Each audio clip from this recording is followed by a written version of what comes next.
Hey, hey, hey, FitMama! Day 5 of our Core Connection Challenge. Today I'm challenging you to get to know your core a little bit better. So we've been doing the breathing. Day 1 we did the pearl pull-ups, which is breathing to zip up the midline and help with incontinence if you're peeing, leaking, all those good things that you don't want to be doing. So zip it up with the pearl pull-ups. The second day we did core breathing, which helps lift the pelvic floor and connect you deeper into your core. So we picked up blueberries. And the third day we did more breathing. So I highly recommend to do breathing every single day, as you know, multiple times a day, taking time, because not only does it connect to your core, but it helps calm your nervous system and many, many other good things. There's many health benefits to breathing. And day 4, we did walking and breathing. So hopefully yesterday you got in a walk. I did a few walks and it was awesome and it was so lovely and I love walking. So take time to walk every single day, and while you're walking, the challenge yesterday was to be not distracted and to connect to your core and breathe while you walk. So hopefully you got a chance to do that. Today I'm going to be lying here on this couch and helping you connect deeper into understanding what's going on in your core. So the first thing that we're going to do is we are going to help you test yourself for a diastasis recti. If you don't know what a diastasis recti is, Google it. DR for short. A DR is a thinning of the midline, the linea alba, that happens when you're pregnant. So as you grow the baby in your belly, the midline of your abs, which is close together, starts to spread apart to allow space for the baby to grow. So this piece of fascia is right down the midline and it spreads. So you can have this thinning of this fascia linea alba that causes a bit of a gap. Okay, so it feels like a gap or a separation between the two sides of your rectus abdominis, which is the superficial abdomen right here, right? The six-pack muscles. So bear with me here while we are going to be lying down. So this testing for your diastasis recti is done lying down. So you can test this for yourself. I don't necessarily recommend it, and I don't recommend it if you are newly postpartum, okay? So the first 6 to 12 weeks even, I wouldn't really bother testing too much, 6 to 8 weeks especially, it's just healing. After that point, there is some rehabilitation that needs to go on. Rehabilitation you want to start on day 1 postpartum. And I even teach prehabilitation, which is prehab, I call it for short, and that's doing things while you're still pregnant. Pre-rehab after the fact, okay? So first things first is important to know is to feel along your midline. That is, if you go right into the middle of your boobs, right down, right at your, something here called the sternum, okay? And you can feel your abdominals all the way down to your pubic bone, okay? Your abs stretch all down here, all right? So in between that, you have this linea alba. So start to feel on your own, how does it feel?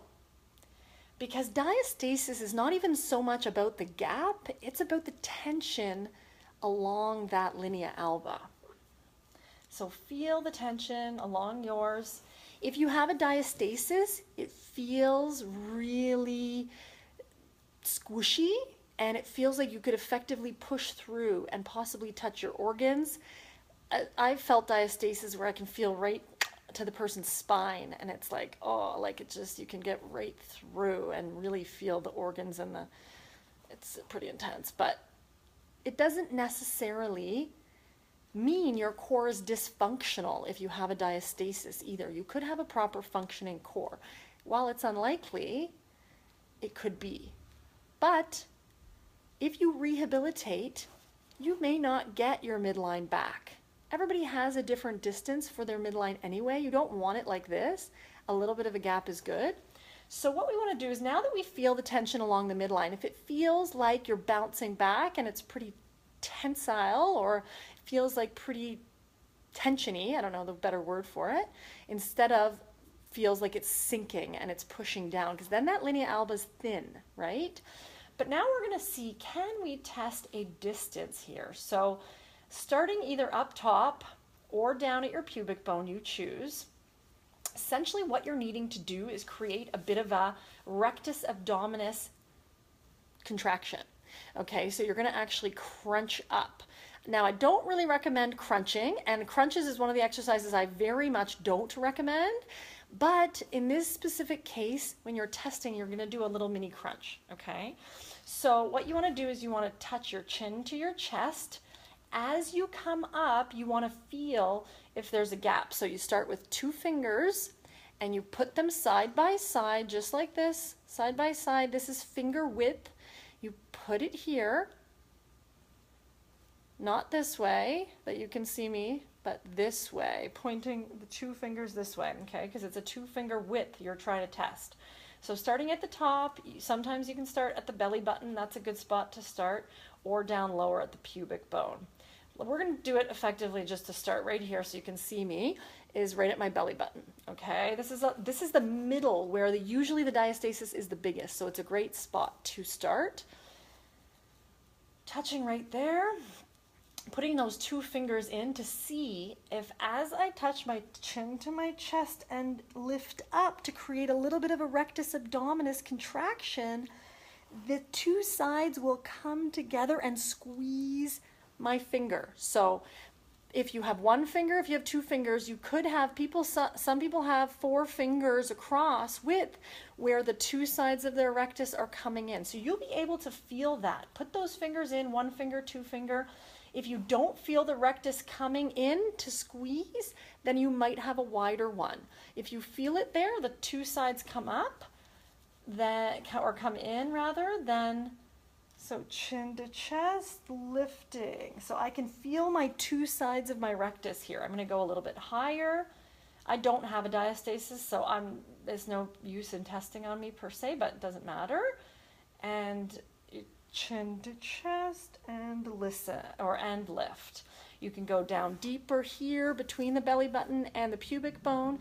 Dig those 2 fingers in and lifting up, and you can feel them coming in, okay? So that's essentially the way you want to test yourself.